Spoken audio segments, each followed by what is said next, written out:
अफजल रक्त सांडलं, अनेकांचे जीव गेले आणि त्याच्यानंतर जे घडलं, जे मुंबई शहराने भोगलं, असं क्वचित एखाद्या शहराने भोगलं असेल.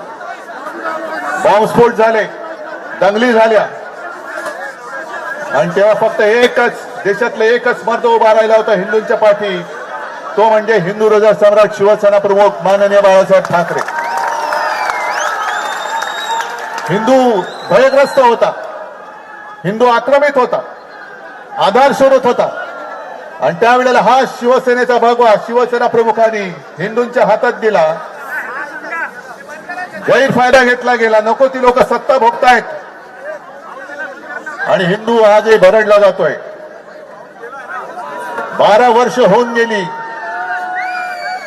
आज ज्यासाठी आपण मेहनत केली होती ती व्यक्ती पंतप्रधानपदी बसली आणि बसल्यानंतर कट्टर कडवट हिंदुत्ववादी शिवसेनेला नष्ट करण्यासाठी जणू काही अफजल खानी विडा त्यांनी उचलला.